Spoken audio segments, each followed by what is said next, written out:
The Israeli leader pushing back against international and domestic pressure over hostages still held in Gaza, as frustration and anger mount following the deaths of 6 captives in the Palestinian enclave. He has stressed no one is more committed than he is to freeing the captives. Nationwide protests are carrying on for a 3rd straight day as demonstrators push for an immediate ceasefire to facilitate the return of hostages. An estimated 100 captives remain in Gaza, but a third of them are believed to be dead. Israel's envoy to the United Nations says the Security Council is expected to convene tomorrow to hold an official discussion on Israeli captives for the first time. Meanwhile, the World Health Organization in Gaza says it has surpassed polio vaccination targets on day 3 of its mass campaign, with more than 161,000 children under the age of 10 being vaccinated in the past 2 days in central Gaza. The organization says at least 90% of Gaza children need to be vaccinated for the campaign to work.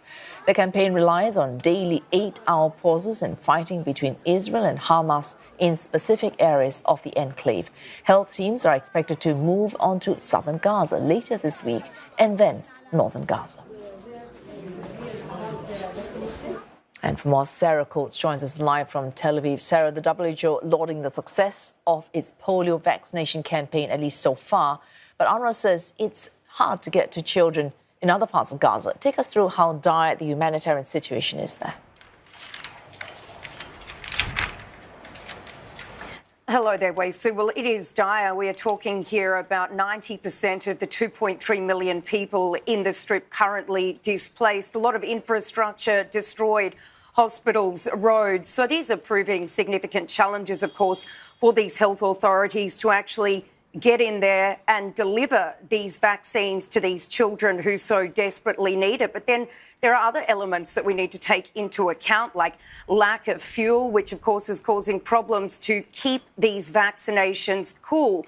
And then what is needed actually are 2 doses 1 month apart. And with these people just constantly being moved around, this also poses yet another challenge. So certainly this is of major concern to health authorities on the ground. We're talking here some 640,000 children 10 and under who actually need to get this vaccine after polio was found in the Gaza Strip for the first time in 25 years. Wei Su. Oh, Sarah, on negotiations for a ceasefire, and we frequently talk about this on the bulletin, a hope for reaching that truce, ebbing and flowing depending on who is visiting what region and speaking to whom at that point. Where are we on ceasefire negotiations?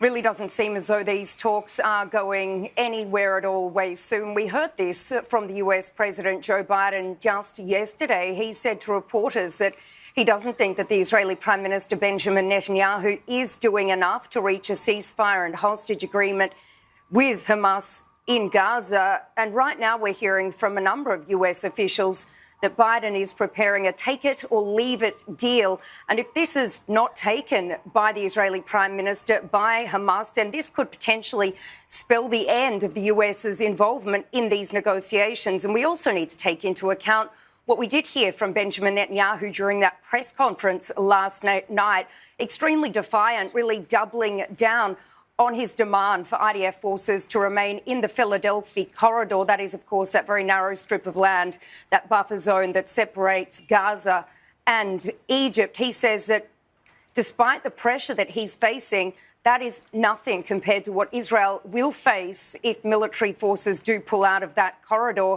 So certainly this is the main sticking point. Hamas has been saying that it will not agree to a ceasefire unless there's a full withdrawal of Israeli forces. But given what we heard from Netanyahu, that is not going to happen.